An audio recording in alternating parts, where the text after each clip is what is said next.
We read online from people saying city girls are not worth it when it comes to finding a traditional partner. How do you feel about that? I think there's no exception. I think both. What are some of the negative things you hear people say about city girls?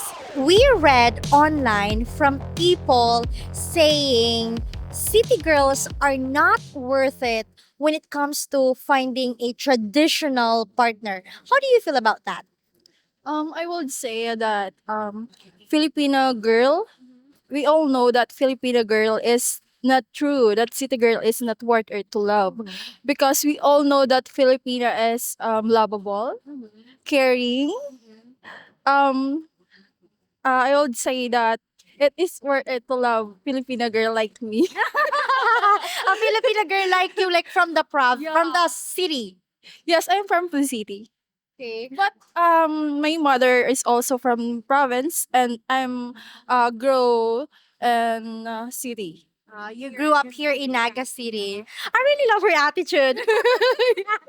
So it is balanced. I don't know how to. Okay. Do you consider yourself like a traditional partner, like in the future, like who would just stay home, take care of your own family? Yeah, I would say that I would take her a family soon, because in the past I have a boyfriend. So I don't say that um I'm not like city girl. I travel, I hang out with my friends, but we have spent time together in her house, and his family. We travel together, and then I take her so much for him. And So you see yourself like staying I home. wash dishes.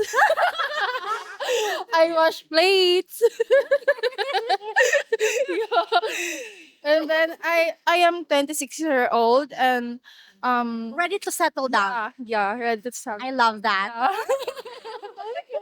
Okay, I'll ask you more questions later. But anyway, what are some of the negative things you hear people say about city girls? The negative things I heard from people, city girl is not it is more finding hangout, Hmm? like other say that. They like to hang out. Yeah.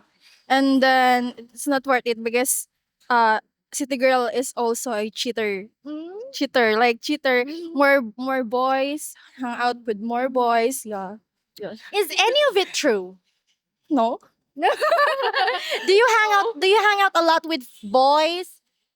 No. My No. friends, I not consider it that flirting. It's showing friendship. Oh. Yeah. And then my boyfriend in the past, they know my boyfriend and friends. Yeah. Mutual friends. Okay. Okay. Thank you. You're welcome. Okay, anyway, this one. In your very honest opinion, who makes a better traditional wife? A city girl or a province girl? I don't know. It's balanced, because my mother and me, as my mother grew up in province, and then I grew up in city. I would say that it is balanced. Okay. I would not pick any of that. Okay. You mentioned that you are 26 years old, okay, single, and you're ready to settle down, right? Are you working right now? I'm a working student, and I'm graduated midwifery, and then I'm studying another course, physical therapy, and then I work. Wow. Are you planning to go abroad? Yeah. Yeah. Yeah, midwifery and physical therapy. So you're gonna do like massage like that? Yeah, it is more on exercising that uh heal the injury of a person, and then more on cerebral palsy and stroke patients. Oh. Are you good in massage? No, we did not do any massage Yet. yet. We read online from people saying city girls are not worth it when it comes to finding a traditional partner. How do you feel about that?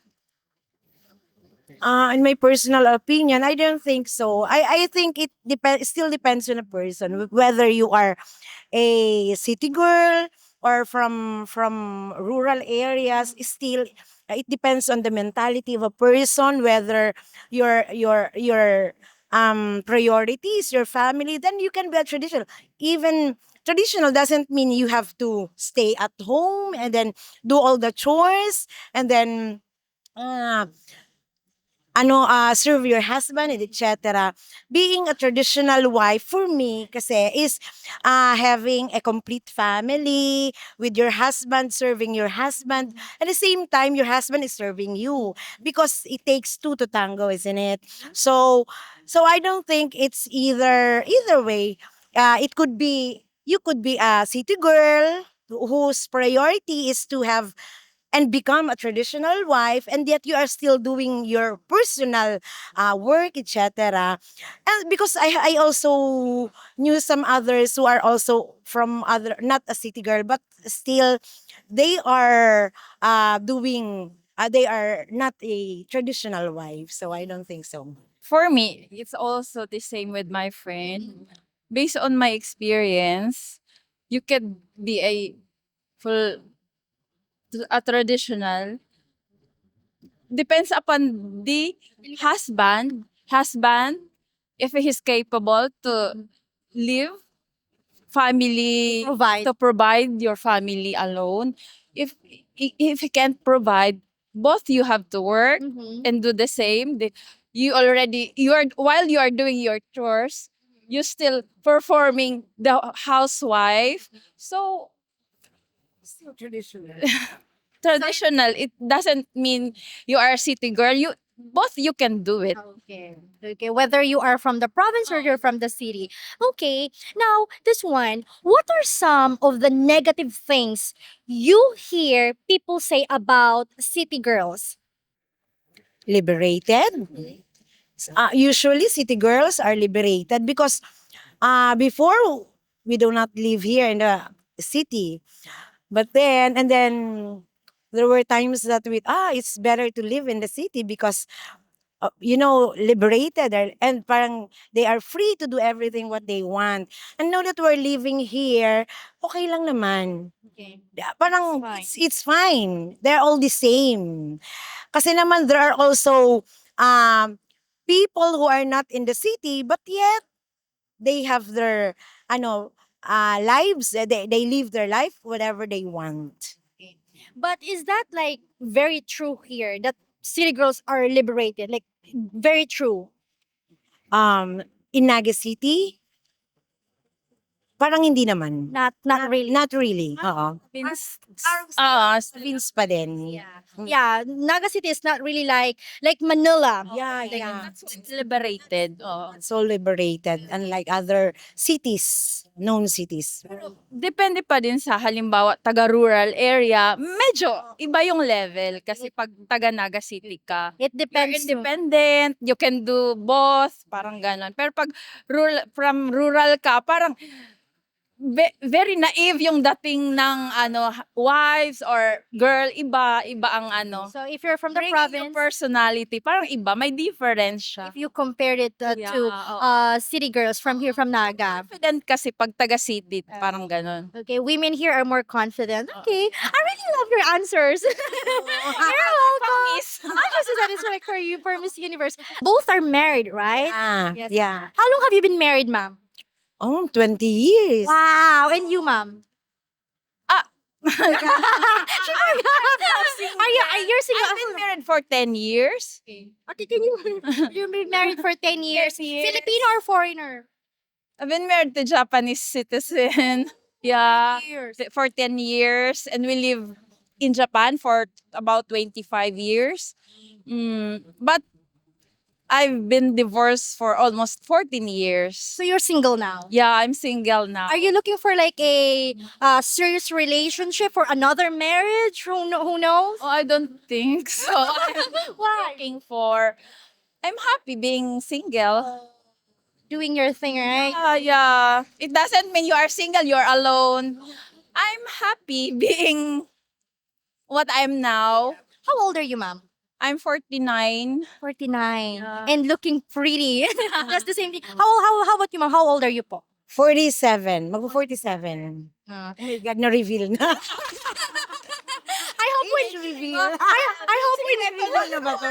Pwedeng i-mute na lang, sus. I hope when I reach my 40s, I will look like you too. Like, in your honest opinion, who makes a better traditional wife? A city girl or a province girl? I think there's no exception. I think both. Both. Two women are worth it. There's no exception. There's no exception, whether it's a province girl or a city girl. Okay. Okay. Anyway, how old are you?